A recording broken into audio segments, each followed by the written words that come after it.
Hi, I'm Jedi Master Josh. Thanks for joining me. Today I'm going to be talking about the tragic shooting that just took place earlier today in Florida. Obviously a terrible tragedy, a severe loss of life. 17 people are confirmed dead so far. First off, my thoughts and prayers go out to the families of the victims, and just anyone who was, involved in this horrible, just absolutely crazed, insane act of brutal insanity. And it's tragic that people have to go through something as traumatic, something as truly heartbreaking, truly sickening, as they were forced to go through because of a deranged psychopath. Now, when these events happen, you can bet your bottom dollar that one of the first things you're going to see put out, without any actual evidence or without the full scope of evidence, is you're going to see accusations being thrown out there by people on the left. You're going to be seeing people from CNN. You're going to be seeing people from the mainstream media in general saying that it is, of course, the Second Amendment that is to blame. And I'm going to go through all that. But first, I just wanted to go through some of the facts, because I don't want to get caught up in hyperbole and sort of nothing but partisan bickering. I don't want to seem like I'm trying to politicize this event whatsoever. I'm not at all. As a matter of fact, as I just pointed out, I really despise when people do try to politicize these events as their first order and their main goal. What I want to do is I want to lay out the facts, and I will let you take from it what you will. So this is from the Washington Examiner. 17 people killed in shooting at South Florida high school.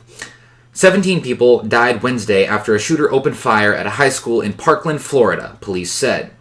In an evening press conference, Scott Israel, the Broward County Sheriff, said 17 people were confirmed to have been killed, including 12 within the building, 2 just outside, 1 who died on the street near the school, and 2 who died in the hospital.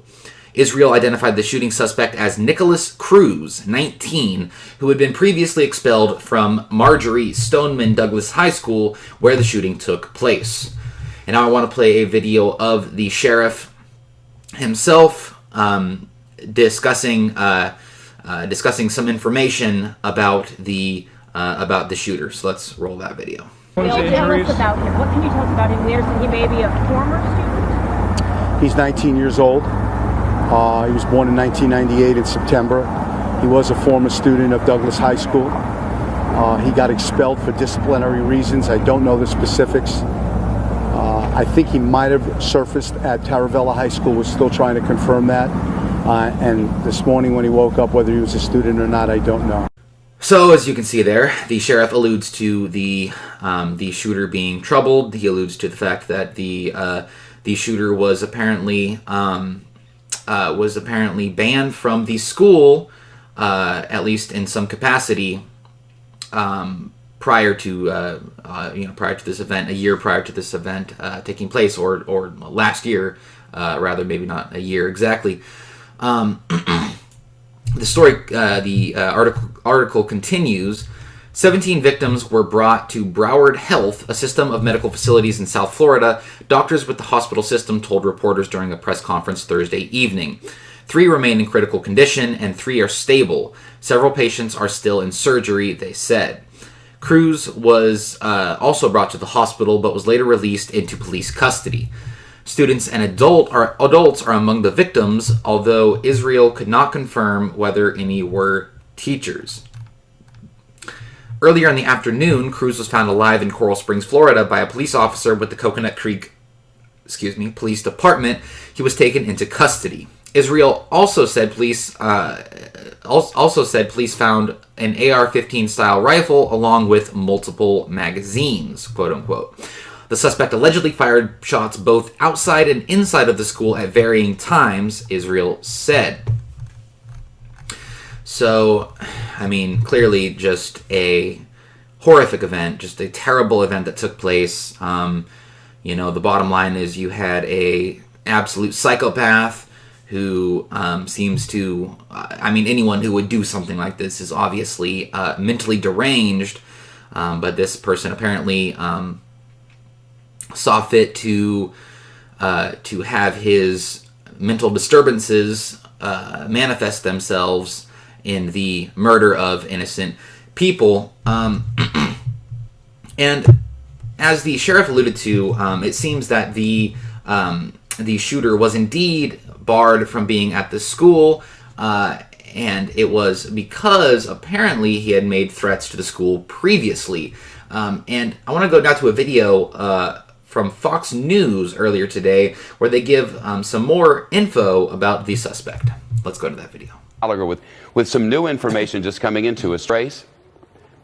Yeah, Shep, as we watch Nicholas Cruz being taken from the hospital now to the jail, we're getting some more reports about him. Apparently, he was a member of a former member, I should say, of the U.S. Army Junior Reserve, which is an officer's training program for young people. And fellow students apparently said over and over again that he was obsessed with guns, that he had numerous pictures of guns on his cell phone, and that he would show them to various students, and that he would say he would shoot guns because it gave him an exhilarating feeling. We should also point out that we have scoured his social media footprint. We've mentioned this before, but he was clearly obsessed with guns because he was attached and followed all types of gun groups, as well as resistance groups, the Syrian resistance and Iraqi fighters. And remember, we said earlier that he was actually involved in a chat room discussion, a YouTube chat room discussion online about the building of bombs. And as soon as police found that out, they, of course, put an alert out saying that the school now has to be checked for potential explosives.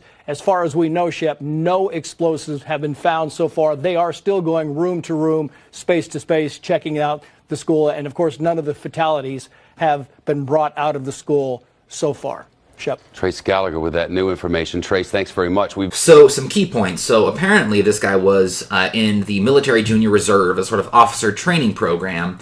That is definitely interesting, and I will get to why that is particularly interesting here in a little bit. But moving on, the fact that he was indeed banned from the school with a backpack, while wearing a backpack, is certainly something that raises a red flag, especially when you look at the fact that he was apparently loosely, at least to some degree, affiliated with the Syrian resistance and Iraqi freedom fighters, as well as being in a YouTube chat room discussing basically how to build a bomb. So it seems like it's possible, at least, that the threats that were made could have potentially been bomb threats of some sort. And as the video said there, the police are actually looking for bombs at this point in time, but they haven't found any evidence of any sort of bomb or explosive device in the school or on the premises of the school at this point in time, which obviously is good. But it's definitely concerning, and it certainly raises some red flags when you look at some of the history of this guy. The simple fact that he was banned from his school, obviously, for making threats is troublesome enough. And then you look at some of the sort of online activity that he's involved in, that is also quite frightening. Now, some of his students, some of his former fellow classmates, were concerned about this guy apparently for quite some time. So the Daily Mail reported, Matthew Walker, a 17-year-old student at the school, told WFOR-TV that all his classmates, quote, knew it was going to be him. saying, quote, "A lot of people were saying it was going to be him." He said, "A lot of kids threw jokes around saying he was going to be the one to shoot up the school. It turns out that everyone predicted it. That's crazy." So, just another troubling sign. Apparently, the kids at the school, some of the students at this high school, saw some troubling signs from this guy from the beginning. And this is something that you see fairly frequently. You see people who are these sort of social outcasts, who are socially awkward, who just have a problem, making friends and fitting in, sort of becoming these outcasts, and they wind up feeling like they're, marginalized. They can wind up feeling like the entire world is against them. And then if you've got some sort of mental health issue on top of that, it can cause some serious problems. But, it's a little bit some speculation on my half there. But the long story short is that there were indeed some signs that this guy was quite troubled. And now I want to go to a video of the Broward County Public School Superintendent, Robert Runcie, who was being interviewed, and during that interview, he emphasized mental health problems when discussing school shootings. So let's go to that clip. What I'll tell you is that mental health issues in this country are growing, and they're a big challenge, and it's something that's going to need to certainly be addressed within our school systems as well as in the broader society to ensure that these kind of tragedies don't continue. We've got to be able to recognize individuals that are in distress, that have challenges, and be able to find ways to support them. But our schools, we do what we can to make sure they're as safe as they possibly can be for our children. And again, this is a day that we prayed would never be here at Broward County, but we're dealing with it, and we're going to deal with it as a community. We'll pull through it, and my prayers and heartfelt sorrow goes out to the families and this entire community. Those comments about mental health and stress, are they speculation on your part, or do you have some information about who is responsible? And Well, all I would say is that other than the obvious.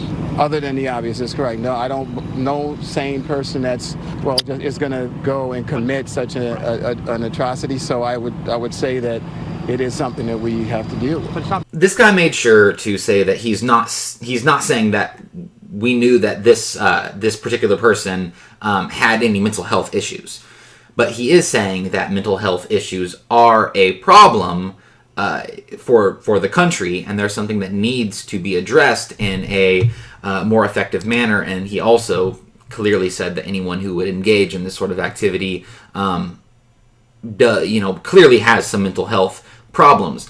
Now, the reason I brought up the fact that he was in the military as being a key component is because it wasn't too long ago that we had the Texas church shooting, and it turned out that the shooter in that horrific event had some serious mental health problems that were under the radar. And because of that, he was able to purchase a gun that he otherwise would not have been able to, and he was able to then proceed to murder a bunch of innocent people, 25 to be exact. Now, the Air Force actually failed to transmit the criminal record of the Texas church shooter, Devin Kelly, to the FBI to put it into their databanks. And the information that they did not give to the FBI was, again, critical information that would have prevented him from being able to purchase a gun. And this was the direct fault of the military. It was a direct failure of their procedure. And that brings me to NBC, which reported about the Texas church massacre, saying, in 2012, Kelly was convicted at General Court Martial on 2 charges of assault for fracturing his baby stepson's skull and assaulting his first wife, Tessa, at Holloman. So this guy fractures his baby stepson's skull, assaults his wife, and he gets court-martialed for this. He actually gets sent to a mental health facility after these events took place, and he broke out of the mental health facility. And this is also from NBC. The person who reported Kelly missing told El Paso officers that Kelly, quote, was a danger to himself and others as he had already been caught sneaking firearms onto Holloman Air Force Base, where he had been stationed according to the police report. He, quote, was attempting to carry out death threats he made against his military superiors, the report said. So this guy was trying to, was trying to sneak weapons onto his Air Force base, and he was making threats against his military superiors. Then he goes off and fractures his infant stepson's skull and assaults his wife, gets court-martialed for it, breaks out of a frickin' mental institution, and this doesn't get sent to the FBI. This information doesn't get sent to the FBI. At bare minimum, the domestic assault case for fracturing his stepson's skull, infant stepson's skull, and assaulting his wife. That information didn't get sent to the FBI, and because of that would have clearly made him ineligible to buy the weapon that he bought, the AR that he bought. But he was able to buy it because of that, and that again just could have been the difference between this guy committing this horrific act and being able to murder people and him not being able to do that. So my question is, during this individual that just committed this horrible act in Florida, during his time in the military, were there any signs from the military? Was there anything that may have tipped them off that this guy might be a lunatic who could potentially murder a bunch of people? And, if that's the case, we need to find out who knew what when, and we need to find out why this information wasn't made available. And we also need to find out, because to my knowledge, it's not yet clear how this guy, where he got the weapons that he used from, how he was able to get them, and again, whether or not he should have actually been able to obtain those weapons in the first place. So, we may see a situation where there were clear signs that should have, been very clear and should have prevented this person from being able to purchase a gun in the first place. So that's definitely something that needs to be thoroughly investigated. But that doesn't matter for the Democrats. That doesn't matter for the Democrats because they don't need facts. They don't need facts whatsoever. All they want to do is politicize a tragedy like this. That's all they want to do is use this horrible situation to grandstand and to attack their political enemies. And it is exemplified in a few cases. So here is a tweet from Nancy Pelosi. She says, "Too many families have lost someone to the senseless epidemic of gun violence. Congress has a moral responsibility to take common sense action to prevent the daily tragedy of gun violence in communities across America. Hashtag enough is enough." Bernie Sanders tweeted, "Maybe, just maybe, after 18 school shootings in America in just 43 days of 2018, not sure where he's getting that statistic from, the Congress might want to consider common sense gun safety legislation and save innocent lives." It's always common sense gun safety legislation, insinuating that conservatives, gun rights advocates, obviously don't have any common sense whatsoever, and the blood of all these children is clearly on our hands. Now I want to go to a video of Senator Chris Murphy engaging in some true grandstanding on the Senate floor, saying that the United States has an epidemic of gun violence that is unparalleled. So let's go to that video. But let me just note once again for my colleagues that this happens nowhere else other than the United States of America. This scourge of school shooting after school shooting It only happens here not because of coincidence, not because of bad luck, but as a consequence of our inaction. We are responsible for a level of mass atrocity that happens in this country with zero parallel. So, according to Senator Chris Murphy, in the United States, we have a epidemic of gun violence that is unparalleled, and we've got children being killed, murdered en masse because of the Second Amendment, because of gun rights advocates, and because of the fact that we aren't willing to look at common sense gun control measures to save lives. So it is always positioned from the Democrat point of view that the blood of the victims' hands are indeed on the Republicans, that the blood of the victims are on the hands of conservatives and people who advocate for the Second Amendment. Well, again, I'm not going to engage in hyperbole. I could sit here and yell and scream about how Senator Chris Murphy is, again, just trying to grandstand, and how, in fact, you could say that the blood may indeed be on their hands, but I'm not going to do that. I'm not going to, you could say, stoop to their level.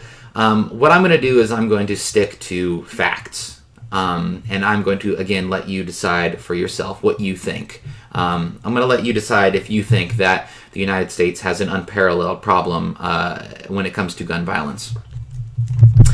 And I'll let you decide for yourself who you think is actually responsible for these events. So this is from the Washington Post. Mexican drug cartels targeting and killing children. Now remember, the idea is that in the United States we've got an epidemic of gun violence, particularly when it comes to school shootings, that is unparalleled in the in the world, basically, or I suppose he would mean in the industrialized world, because obviously there are many countries that have much higher rates of gun violence, of homicides, of all of these different things that he is talking about. But again, this guy is saying that children are being killed in an unparalleled way in the United States. Okay, well, I want to now go back to this Washington Post piece. Mexican drug cartels targeting and killing children. Now remember, Mexico has very strict gun laws. Law-abiding citizens aren't allowed to have guns. Turns out criminals don't like to follow laws. So this is from April 9th, 2011. The children's rights group estimates that 994 people younger than 18 were killed in drug-related violence between late 2006 and late 2010, based on media accounts, which are incomplete because newspapers are often too intimidated to report drug-related crimes. Government figures include all homicides of people younger than 17, capturing victims whose murder might not have been related to drugs or organized crime. So the first statistic was anybody under the age of 18 that was killed in a drug-related crime, which was 994 in between 2006 and 2010. Now, the second statistic is for anyone under the age of 17 who was killed and was not involved in a drug-related crime.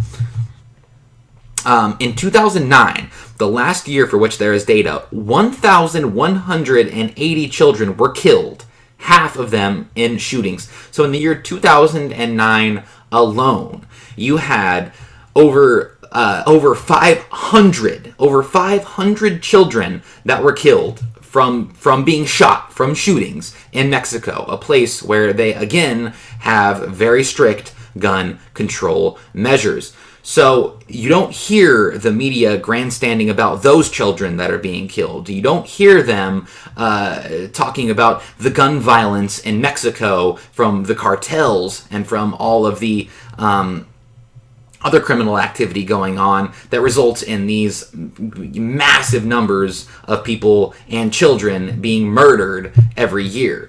No, you're not going to hear the Democrats talk about that because that is an inconvenient fact. It is an inconvenient truth that doesn't fit into their politicized narrative. Now I want to firmly dispel the idea that the United States is the most, one of the most dangerous places in the world when it comes to gun violence, and that we've got some sort of epidemic of gun violence, and that more guns in a country means that there's going to be more gun violence, that there's going to be more homicides because of people getting shot. I just want to dispel virtually all of the just pathetic, fear-mongering, just false accusations that are made about gun statistics, about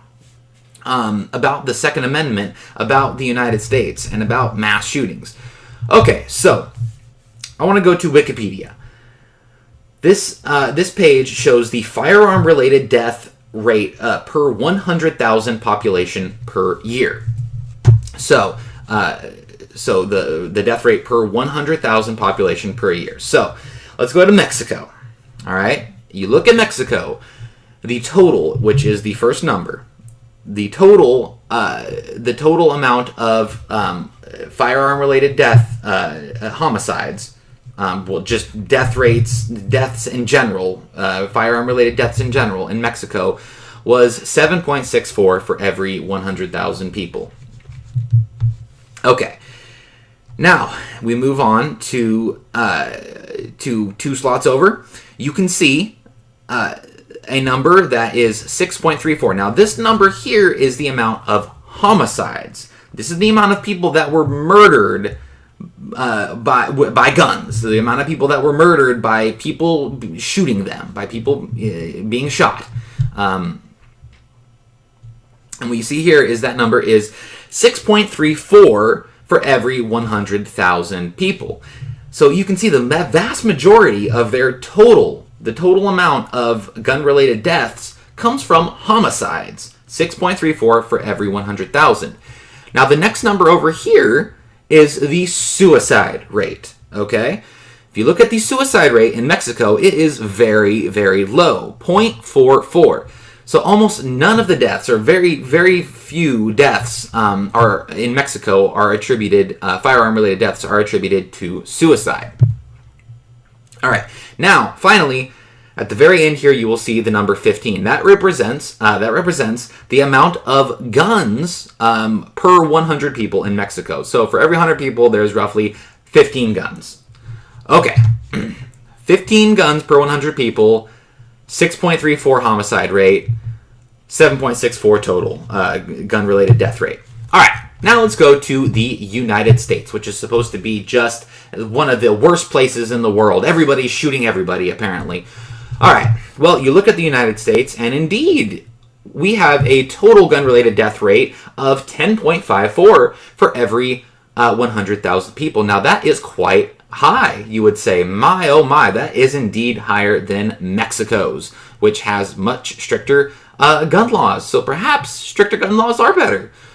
Well, no, because if you look at the homicide rate, the amount of people murdered by other people with guns, the rate that matters, you can see that it is 3.60, almost half of what the homicide rate due to guns is in Mexico. And now, the big number, the big thing that the liberals and the Democrats always love to avoid, the big elephant in the room for them when it comes to the Second Amendment and gun violence, is the simple fact that the United States has a suicide rate that is pretty darn high.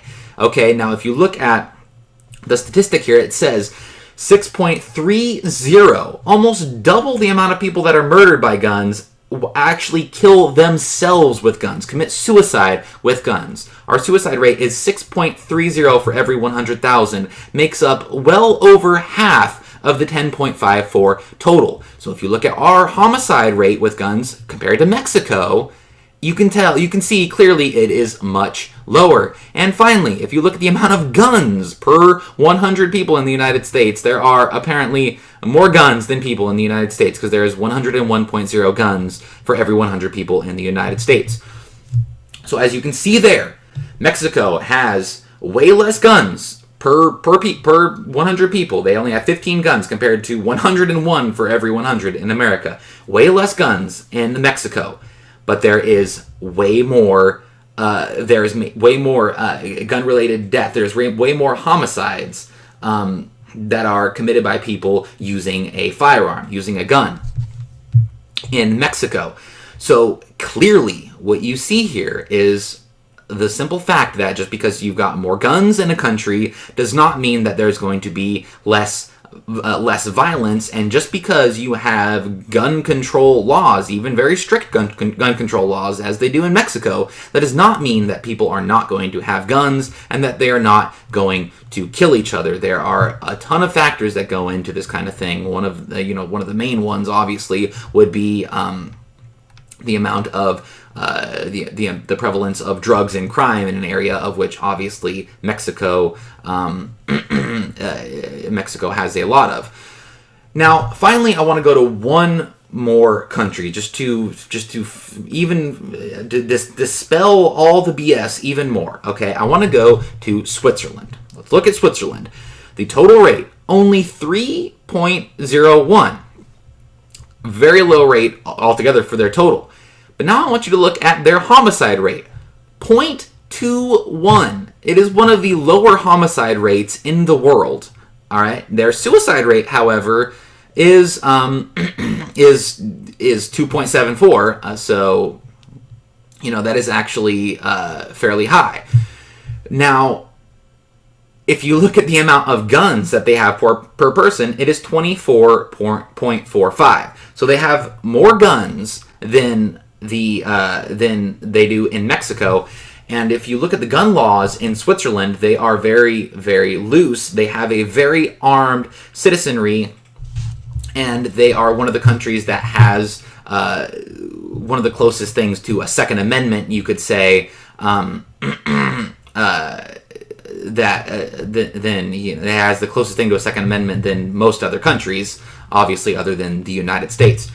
So here is a clear example of a country that has very loose gun laws. They allow, most people, under most circumstances, to be able to have guns, unless you're a criminal or you have some serious, some real, mental health issues.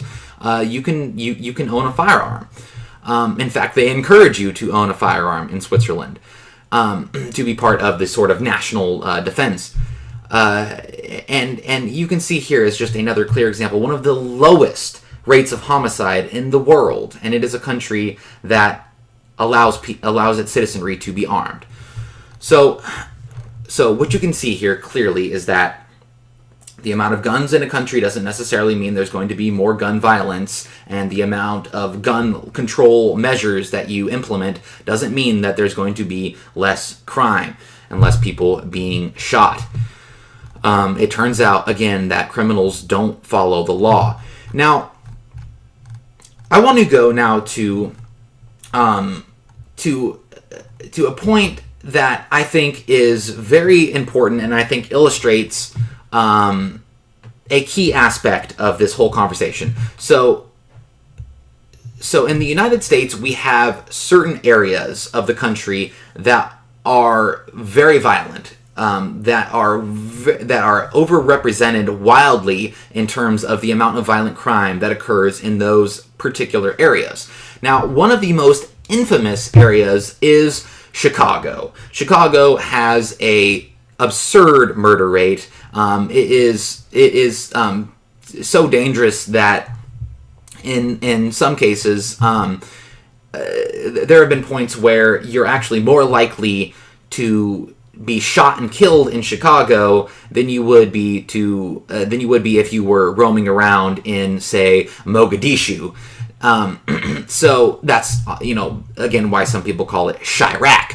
Now you'll notice that Chicago has very strict gun control measures. Now I want to go to a quick little quick little chart here that illustrates the simple fact that Chicago, being one of the areas of the countries with the strictest gun control laws, actually has some of one of the highest or the highest rates of gun violence, of homicides in the United States. So this chart here shows that Chicago accounted for more than 20% of the rise in U.S. homicides between 2015 and 2016. The homicide rate in Chicago jumped in 2015 from 478 to 765 people killed in Chicago, just Chicago, in 2016, which that jump accounted for a 20% rise, actually more than 20% of the rise nationwide in homicides for 2015 to 2016. That one city, Chicago, with, again, very strict gun laws. Okay, so I've given you the evidence. I've shown you very clearly that the United States is not in the midst of a epidemic of gun violence. As a matter of fact, we are. When you look at the the rates of gun crime compared to the 90s.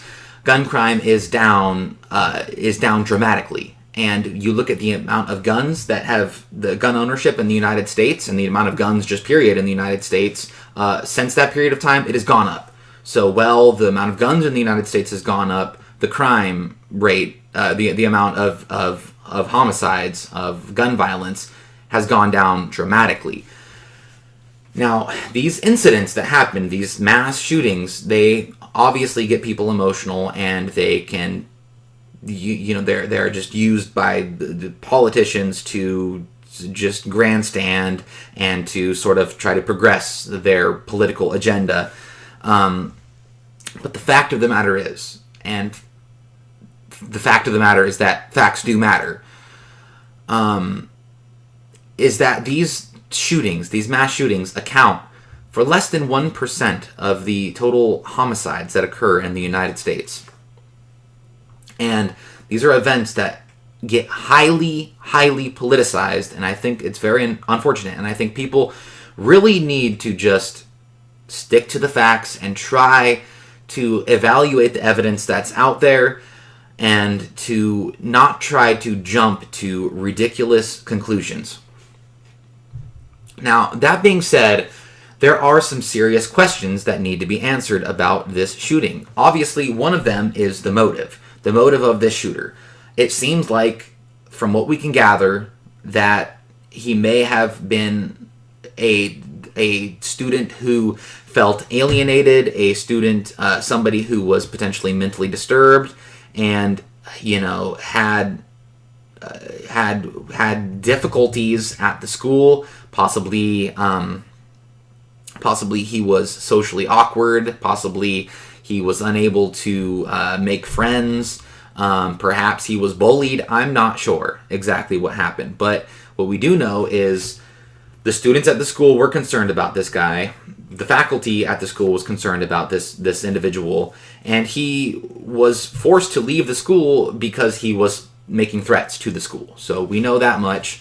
So it seems like a possible motive could be that he was simply getting some kind of revenge, some sort of perceived revenge on a system that was alienating him.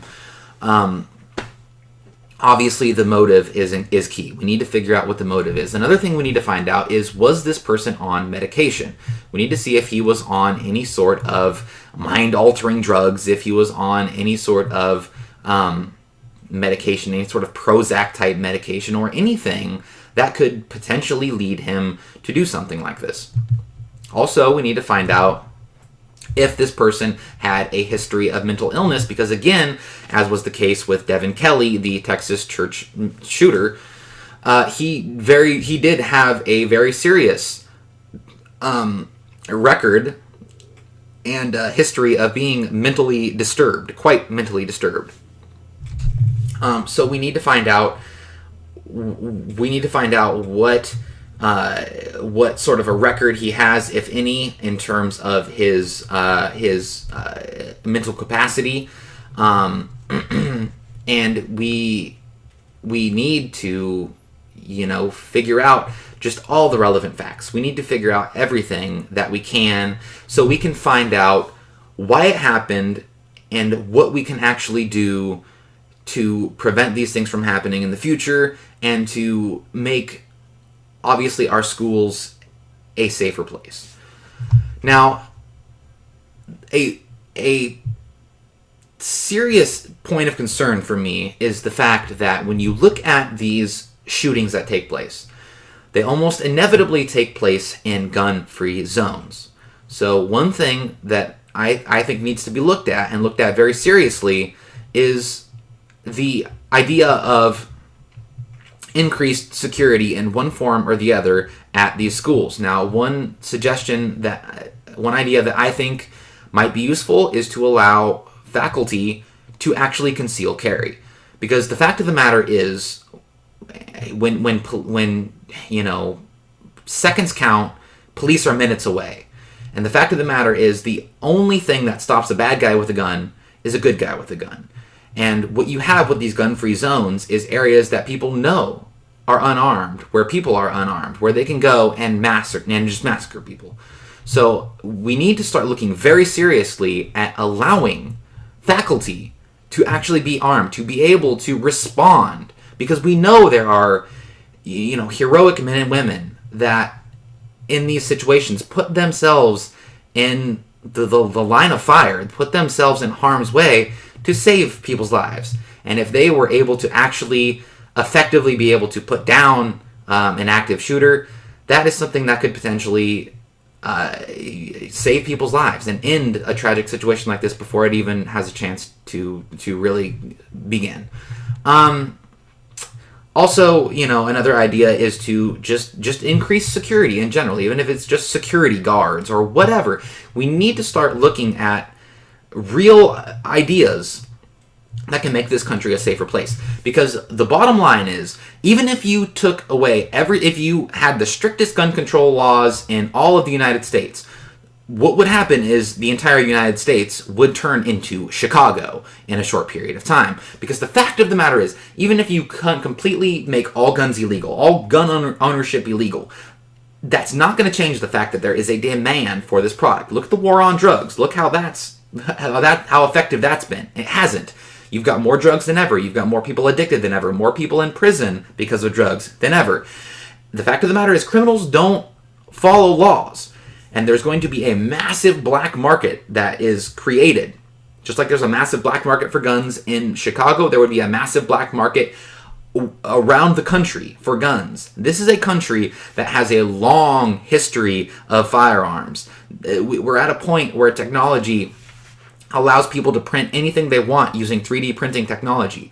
You're not going to be able to get rid of people's capacity, even if they're making, literally making guns on the black market.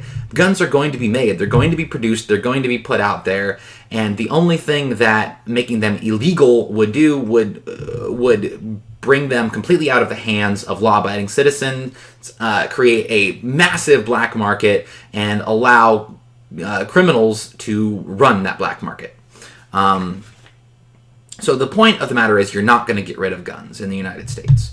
It's just not going to happen. It's not reasonable. It's not feasible. It's not possible. And even if you did outlaw guns, again, it would not solve the problem. Just look at Mexico. Just look at Chicago. What we have in this country is one issue that we've got is a problem of mental health. Obviously, that is a problem that needs to be looked at way more seriously. We need to do everything that we can to make sure that people who are truly mentally ill, mentally disturbed, are not able to get guns in the first place, are not able to get firearms in the first place. Another serious problem that we have in this country is, again, gun-free zones, and we need to start looking very seriously at those, because it may very well be that